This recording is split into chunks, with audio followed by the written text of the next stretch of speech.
All right. Hey guys. So I'm creating a video here for anybody that was gone, um, any of the A group that was gone Monday, or and my B group people, because this is what you'll be doing. Excuse me. This is what you'll be doing on Wednesday for your home day.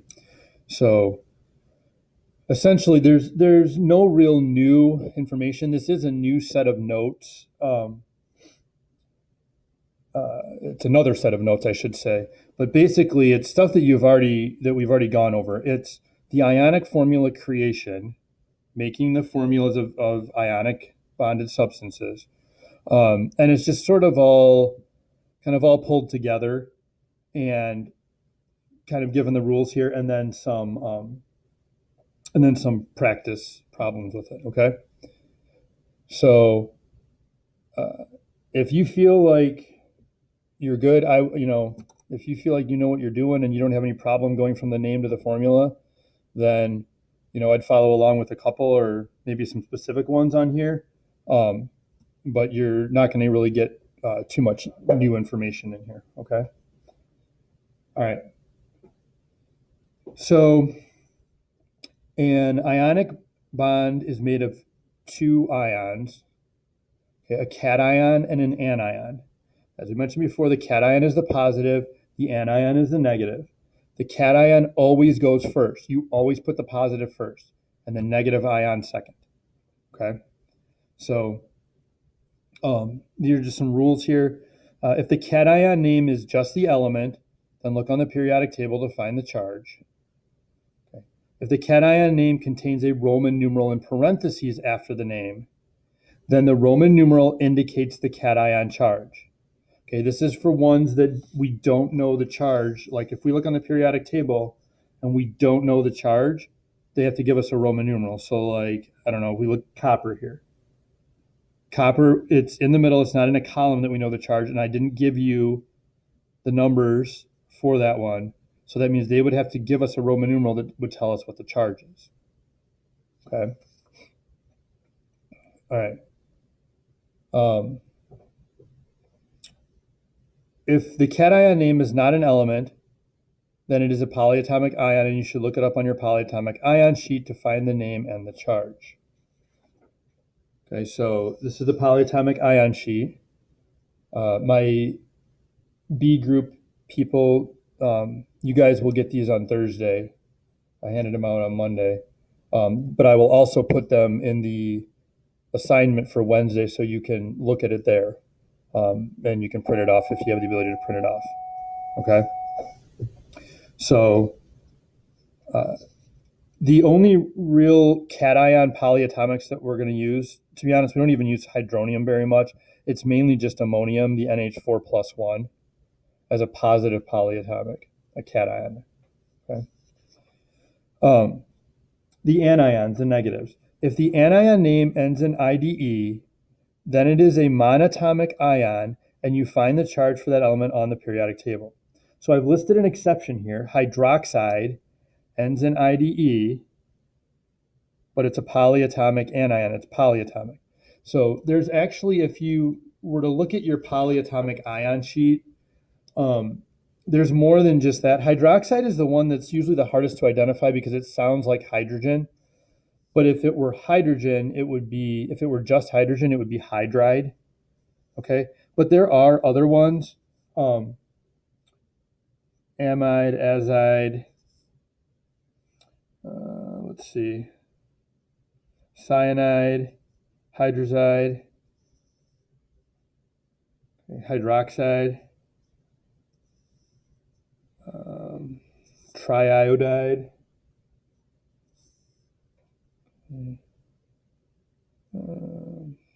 I thought there was another one. Let me see. Oh, a couple more. Over here on this side, peroxide and ferrocyanide. Okay. So there are some that end in IDE that are off the polyatomic ion sheet that are not elements. But in general, you should know if you look at this that these are like there is no cyanium or something like that element. Okay, there's no element that's got that. There's no element that's AZI or AZ something. So if you look at those, you should know that those aren't elements off the periodic table. Like I said, the hardest one is hydroxide. You just have to kind of remember that that is a polyatomic. Okay, so anything else that ends in IDE really, if it's an element, it's off the periodic table.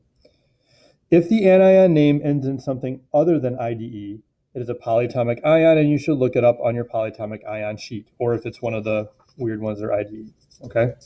All right, so that's just some general things. Let's walk through some of these. All right, calcium chloride. So calcium, just the name of the element. You look it up on your periodic table. Calcium is right here. It's a +2, so we put Ca +2. Okay. Chloride, ending in ide, so that would be chlorine from the periodic table. Chlorine is Cl is a -1, so we put Cl -1. Okay, then we check and see if it can be reduced. It can't, so we just cross down, and we end up with Ca Cl2. Okay. Next one, potassium nitride. Okay. Potassium, again, just the element, so it's K. K is a +1. Okay. Nitride, again, IDE, so that's nitrogen. Nitrogen is a -3, so it's can't be reduced, so we cross. Now, again, I can't stress this enough. I've stressed it in other video lectures and in class lectures and information. Okay, this method, this crisscross method, is just a method of figuring out the ratio of the atoms that need to go together. Okay, our compounds need to be electrically neutral. There needs to be no charge overall on the compound. Okay, when you cross down, these numbers, these subscripts, become number of atoms.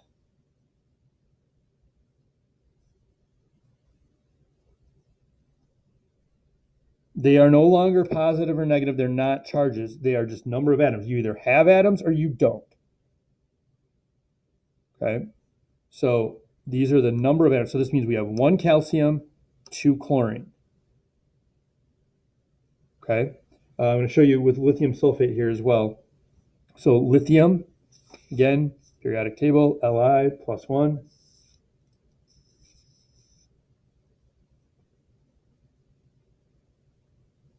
Okay, sulfate, ending is ATE. That means it's not an element. It means it's on the periodic table. We find sulfate here, SO4 -2. Sulfate, SO4 -2. We can't reduce. We cross down. Okay, so we end up with Li2 SO4. Okay. So, if we're looking at this again, this is sulfate is all one thing. It cannot change. You can't reduce it. You can't change it. It's a polyatomic. So this is how it started. That's how it has to be at the end. Okay. All right. Let's look at iron 3 oxide. So iron here on the periodic table is Fe. So we've got iron. Now, if we look here, we don't know iron's charge. We didn't mark a charge, and it's not in a column that we know the charge for. So that's what the Roman numeral is for. This is the positive, the cation charge. Okay. So that's a +3. And by the way, Roman numerals, okay, if you ever see, so a Roman numeral,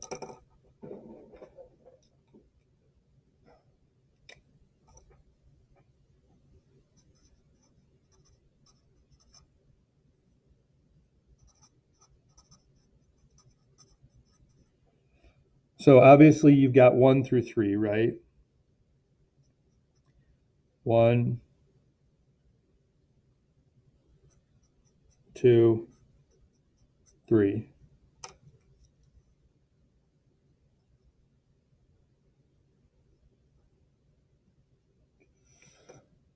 This IV is 4.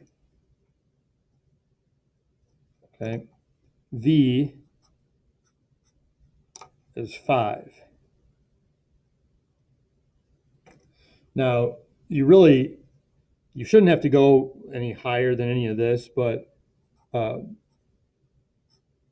VI is 6. Okay, and the way the Roman numeral works is if you have the bigger the bigger number, the V is the 5.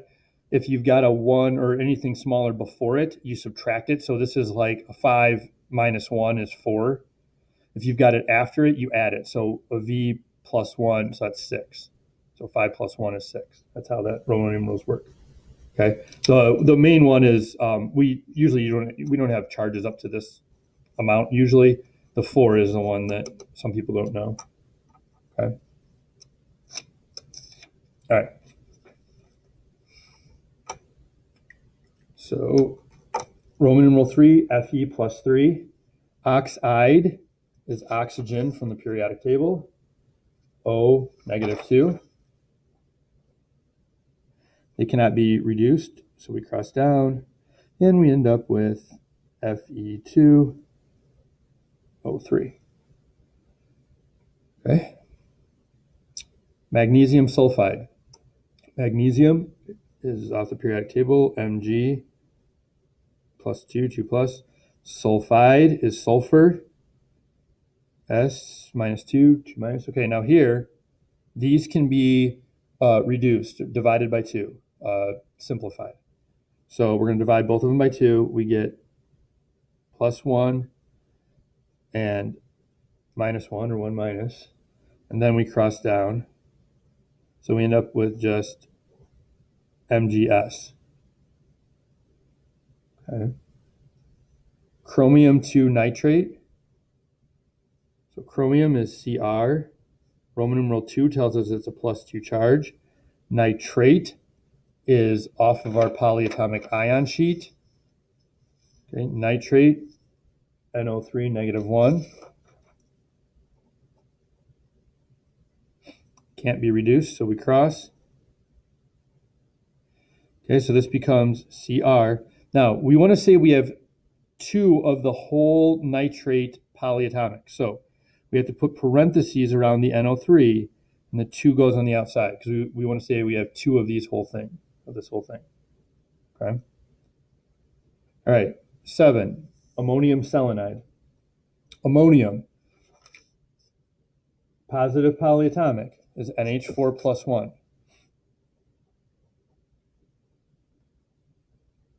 Treated just like any other polyatomic, okay? NH4 plus 1. Selenide, okay, IDE, this is selenium. Now here's another little tip when you're looking for stuff on the periodic table. If you're looking for an anion, the negative, if you look at your periodic table, okay, where are your charges? Well, your positives are basically all your metals, like all these, okay? Your negatives are all over here. Okay, so you can narrow it down. If you're looking for something that's an anion, you know it's a negative, it has to be over here somewhere. If you're looking for a positive, it has to be in here somewhere. Okay, so selenide is a negative, it's right here. Selenium is a negative 2. So we've got Se, can't be reduced, so we cross down. And again, It doesn't matter that this is in the positive spot in terms of like doing it any differently. NH4 is a polyatomic. Okay, so when we bring that 2 down, we want to say we have 2 of that whole thing. So NH4 got 2 of those. And we're bringing a 1 down on the SE, so it's NH4 in parentheses 2 SE. Okay. Cobalt 2 acetate. Cobalt, Roman numeral tells us a +2. Acetate. Acetate on here, C2H3O2. Okay. Now, don't freak out. For some reason, people get all weirded when you get a polyatomic with more than 2 elements. Okay, it's still, this whole thing is the polyatomic anion. Okay, we cross down. We get CO, and then in parentheses, C2, H3O2, and the 2 on the outside that we're bringing down onto. Okay. All right, aluminum phosphate. Aluminum off the periodic table. Phosphate, polyatomic anion, PO4. Now make sure you look carefully because it's like phosphate, phosphite type of thing. Okay, phosphate, PO4, -3.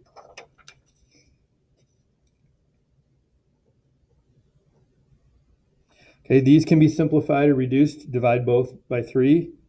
We get +1, -1. Crossing down, we end up with AlPO4. And the last one, manganese 2 hydroxide. Be careful of manganese. Looks a lot like magnesium. They are 2 different elements. Manganese is Mn. It's a +2. Hydroxide, remember hydroxide ending in IDE, but it's one of our polyatomics, OH -1. Okay, can't be reduced, so we cross down. Now, hydroxide is one that it's easy for people to forget because there's no subscripts down here, but hydroxide is still a polyatomic. There's 2 elements here because they're both capitalized. So when we bring this down, the 2 down, we have to put parentheses around the OH because we want to say we have 2 of that whole thing. That's oxygen and hydrogen. If we were just to write like, if you were just to write MnOH2 like this, okay, this would be 1 manganese, 1 oxygen, and 2 hydrogen. Okay, but doing it like this, saying we have 2 of the whole hydroxide thing, this is 1 manganese, 2 oxygen, and 2 hydrogen, which is what we want to say. We want to say we have 2 of that whole thing. Okay? All right. So that is the end of the notes, the review notes that we went over. Okay. Good luck on the assignment. If you have questions, as usual, text me or send me a message through Google Classroom. Good luck, guys.